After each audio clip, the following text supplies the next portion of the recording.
This are going to be woke thrugs. They are going to be a series of videos where I present an idea related to design, motion graphics, whatever really, and we are going to execute this idea from 0 to 100, from gathering the first resources, inspo, sketches, everything we need to start the project to the final export out of After Effects, Premiere, whatever it is, the 100%. What is today's idea? This one. The book cover for 007 You Only Live Twice, written by Ian Fleming. I'd found this book cover randomly scrolling through Reddit, and it really captivated me. I must say I'm not a massive fan of the Bond series. I've never read the books, just watched some of the films here and there. I don't have a strong opinion on it, but discovering this cover took me by surprise. I digged a bit, and found its illustrator, Richard Chopping, and seems that he made more of those for the Bond covers. Basically what we are going to do is create a 3D scene based on this illustration. So let's go for it, why not? Starting from the toad from the cover, the idea is to set him on a little island, located in the center of a pond. Around him are a bunch of small frogs dancing. The toad has a big lily flower on his back, and he is stepping on a dragonfly ready to be eaten. So let's do it, why not? First of all, I've gathered some inspo that can help us getting some ideas for the style or general mood. I was checking John Blanche, an old Warhammer illustrator, and there isn't much to say, just look at that. This is completely madness. In his own league. Or what you say about this one? It's just crazy, look at it please. So we could create the 3D with some of this look and feel, like this mixture of spray paint. Actually it reminds me of those watercolor pencils that fade with water. It has a very tactile feel. Like again, look at what this madman does. I just love the simple composition used in this piece.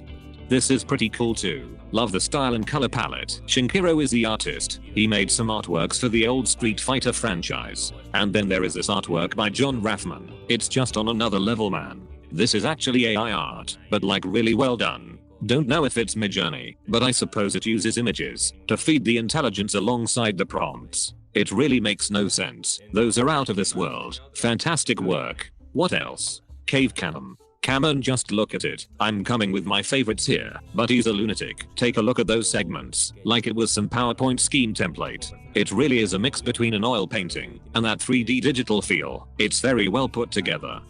This is something else. Look, actually this is the one that could resemble the most with the style we might be aiming for.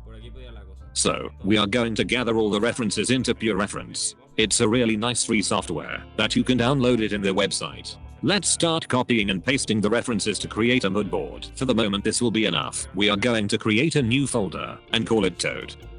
Talking about toads, let's find a good 3D model for our main character. We can find some middle quality free model and then modify and improve it to our needs. Let's see. This one looks promising. Our reference has a bit of a flatter face. The body ratio structure is also a bit different, and he is thicker compared to OOOH, my god. We got it. Shout out to. What bothers me a bit is that this one has quite a different body shape than the model we need. It might require spending too much time changing the model shape to fit the reference. Let's see if we can find another one. This one looks pretty similar. It has a bigger nose, but it is more doable. It's decided, let's go with this one then. The model comes with a displacement, questionable quality to be honest, and a diffuse. Okay, we are going to delete this for the moment. Let's open a new Blender file and literally obliterate this. Now here from files, let's import an OBJ file.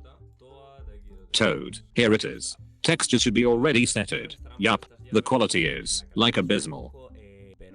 It has a resolution of BUF 1024 x 1024. Look, let's open straight away this software called Topaz Gigapixel. It is basically an AI image enhancer.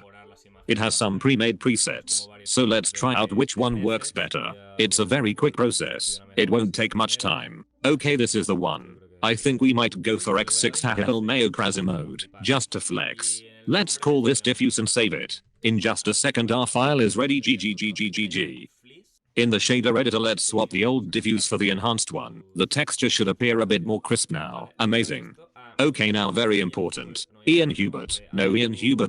Andrew Tate Hahajaj Mayo XDS Broma. What is his name? Andrew Pierce. Who the f are you? The donut dude. Cameron Blender. If you just open Blender. Living legend. Tutorial related is probably the most mainstream, but he is very good at summarizing information, not like me.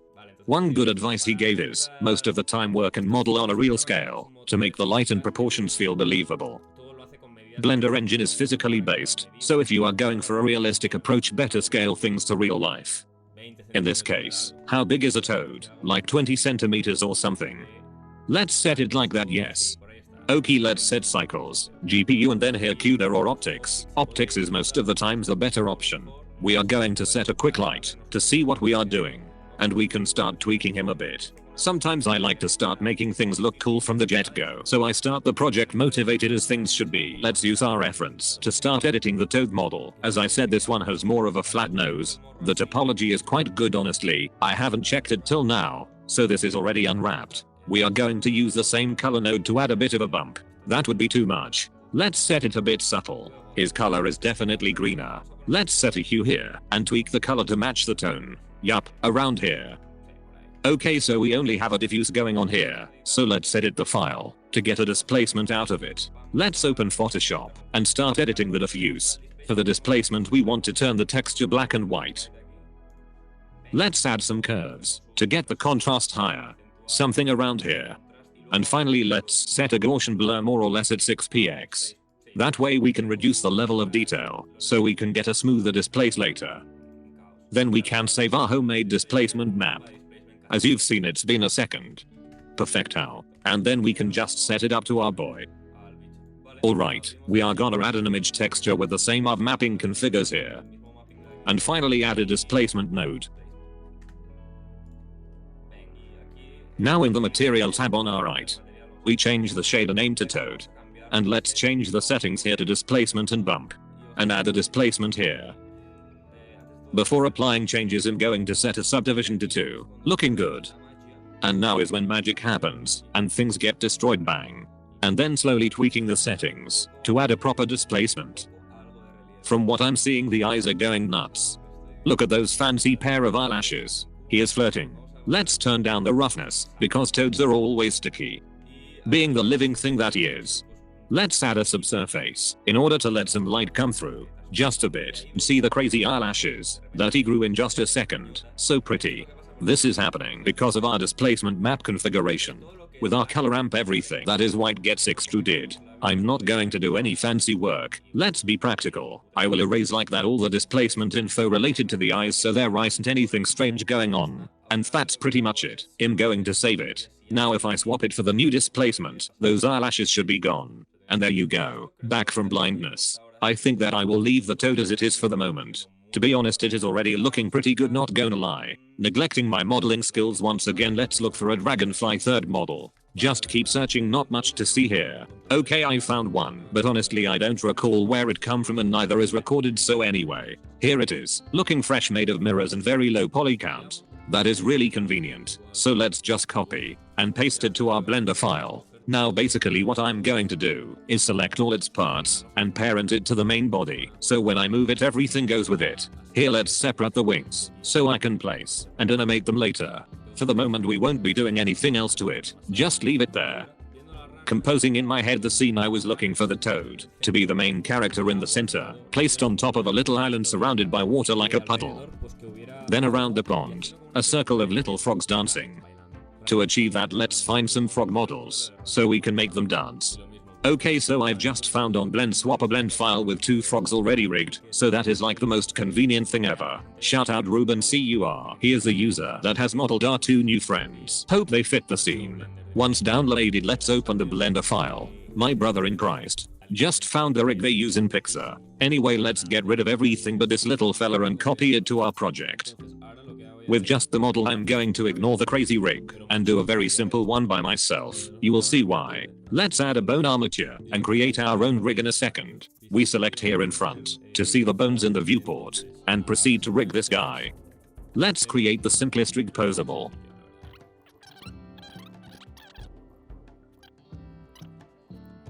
Another bone to do the leg.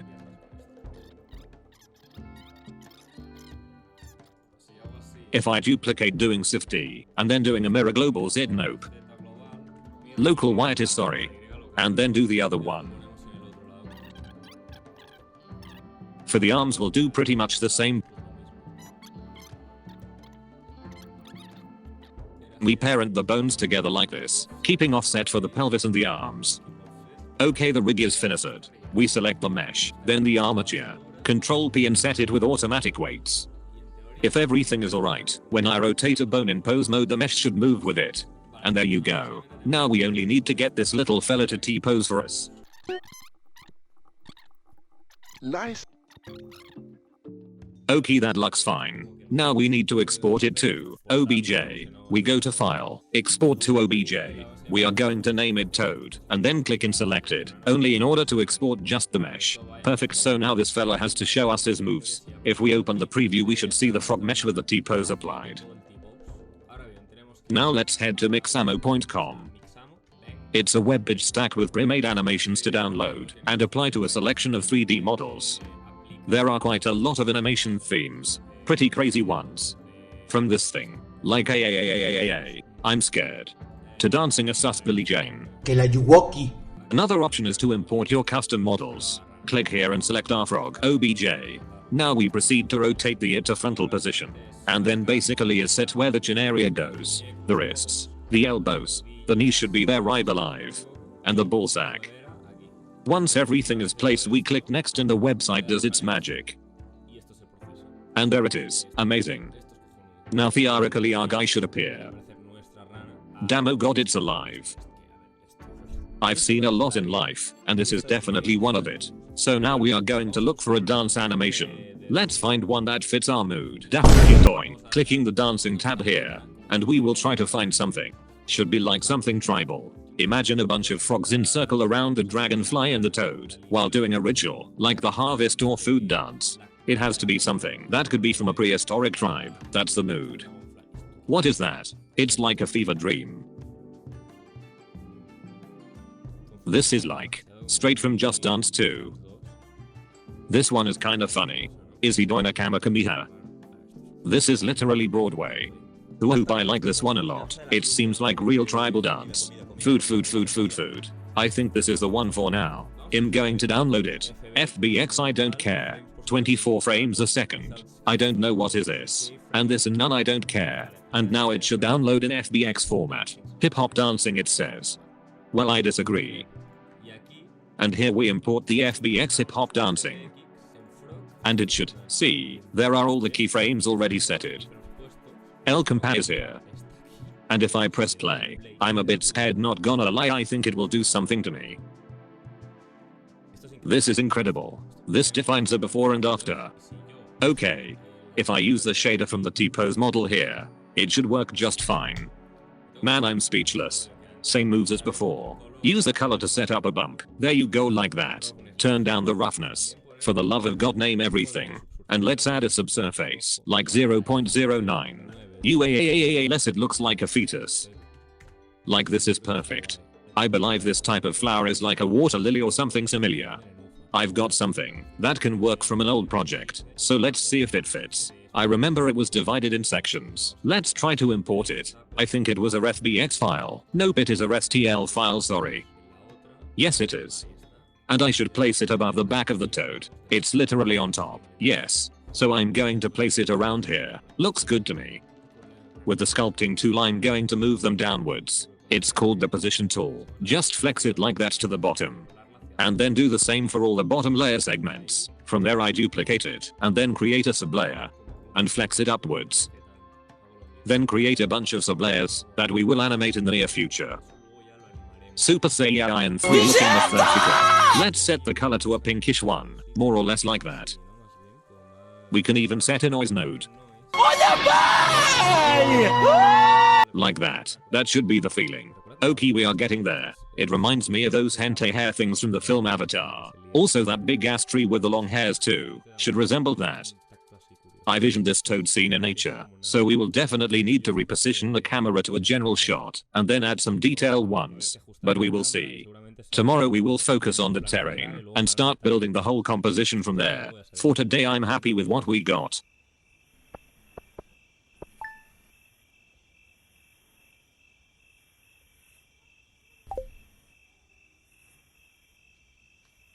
Hello, welcome to day 2 baby. Today we won't have much time to work, like an hour or so. Let's organize ourselves. With that we are going to work building the terrain itself. Reopening our scene. We are going to start by placing a camera. It won't be the definitive shot or even the final aspect ratio, but it will help us limit the workspace for sure.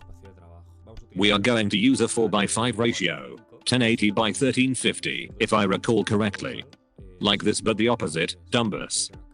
Like that. So we are going to relocate the camera. Let's leave it like that for the moment. A bit of a tilted shot of some sort. We will modify it in the near future as the scene develops. I want to try and recreate that effect that happens in dioramas and miniatures. The tilt shift effect, this thing. I'm pretty useless with cameras, but I believe this is like the aperture that has to fit a very small scale object, so it only focuses the center part and blurs the front and the background. Like a macro lens or so. I really like that blurry thing. As if a photographer of National Geographic was recording a nature documentary. I'm being a bit annoying with this, and I've said it a number of times before, but very few things that I'm setting right now are going to be definitive. It's a bunch of placeholders really, ready to be changed later. So I'm going to subdivide this plane a bit. It will be our terrain. The idea is to set the frog on a small island in the middle of a puddle. I think I will subdivide this a bit more. Let's select the faces, where the frog will be standing. Invert the selection, and move down the whole terrain, like that. Let's leave it like this at least for now. I'm gonna place a little guy around here. It will help us have some reference for the composition. Let's add a plane that is going to act as our water, like that, creating an island. And we are going to create the other shore by selecting the rest of the faces and move them upwards. If we use proportional editing like that we will create a smoother surface. I'm so dumb. Remember to name everything please. Like that. Let's set an uneven surface. With the sculpting tools we will finish modeling our terrain with better control. Now turning down a bit the brush's radius and strength. Let's smooth the terrain down. And we are going to terraform. Shift key to smooth and click to carve the mesh. I love to sculpt like that. It's quite fun. For example here is getting too close to the island, so let's smooth it out. Easy there. I'm already going to change the camera angle to a higher one. If not this section is going to be really open, and the bottom one too narrow. Also I keep thinking about the tile thing. Tile shift, yup tilt shift, to make the bottom and back part feel blurry and out of focus. Okay, what should we do next? To do this kind of big scenes or complex projects, I suggest building the scene little by little. Imagine if I went crazy on the frog and didn't do anything else. That can cause problems and things not matching up. This should be like an impressionist painting, adding a bit of everything to build the scene. Basically work on everything to an equal extent and build detail at once. Everyone has their own workflow, but for me working like that has saved me so much time. Following my own advice for once, I think we should focus now on the terrain. That will help us later to settle a definitive composition, and also add details to the things that will appear in the final scene. So let's find some materials to set up the terrain. There are many websites. C00 textures, texture heaven also, Polygon for example. There are free things there, and not so free stuff. So here in textures, credits, free, bum. So everything is free here. I'm sure that we can get something interesting. We have this one. Let's also search in Texture Haven. There are a lot of terrain materials. This one is giving me a boner. I love that mud. The fact that this one is already giving us some green stuff is quite helpful for our scene. Let's set the resolution. Let's try 1K. More resolution might be too much. Or 3K maybe. Okay, let's go with 1K, because all of that will be covered in grass and plants. And I want to avoid stacking too much memory onto our scene. Let's add a new folder called textures. And this material should be PBR right.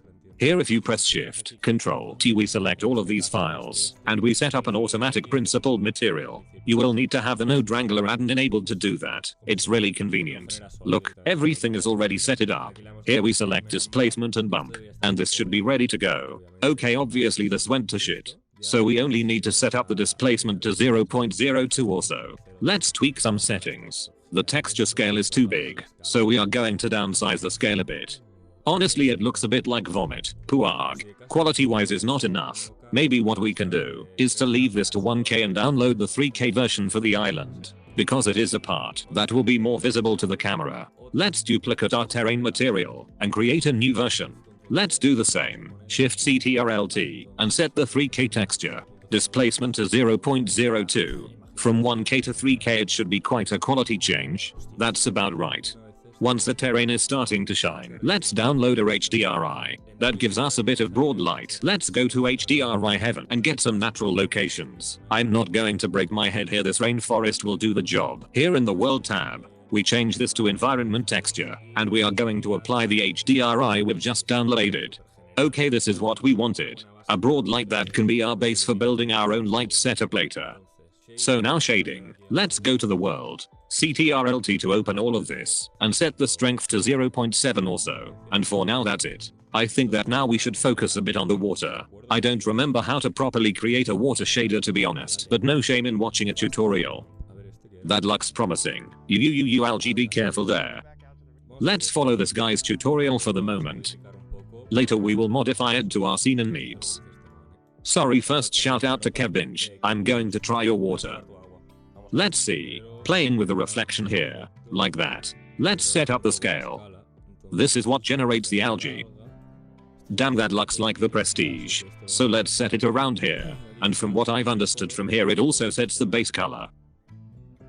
Okay, I like what he is doing. Makes sense to add a translucent node. So let's set it up and play with it till we find something that looks right. We are going to add some bump. Like this, but less strength. Almost flat. Has to be very subtle. I'm not convinced on how it's looking right now. Let's tweak it a bit. Okay, we can leave it like this for the moment. It is a start. To organize a bit, we should really start to define our terrain. If not, we won't be able to close anything up. It's the first thing that we should establish in order to build everything else. Next step is to look for plants and vegetation. They should come in two sections. The front part is composed mainly with short vegetation, and the background part with taller stems that closes the scene. Maybe we can add some wind or movement to that. What worries me a bit is the interaction between the dancing frogs and the vegetation. I don't know till what degree I can make that happen with the time I have and my current knowledge. Let's check this out. Okay, he is setting the terrain and everything. A particle setting. UAAA, what is that? Grass walled. Damn, this looks quite expensive. Let's see. Is there any trial version or what? I think that I found the good stuff. Look, free. Look at that beauty. We are gonna build the whole terrain with this boy. Okay, I need the add-on. What Blender version do I have? Which is the current one, 3.3.1. And what's mine? Okay people, I'm out. Let's upgrade. So the add-on is already downloaded. It should be installed as normal, right? Here in add-ons. Install. Here. Okay, so let's try this one. That looks good. Select Blender. Download. Let's create a folder called Plantitus. Look, it already comes loaded with plants. Or what? Oh, okay. If I click here, install assets and go to Plantitus and click this, it gets installed, right? Add scene. So it spawns a unit of a plant. Amazing. Look at this wonder. It looks good, man. Okay, we are going to build the whole scene with the free stuff. But look how beautiful that looks. And now if we go again in here, I can install the new ones that I downloaded. Let's select those. Okay, so that should be it. Here they are.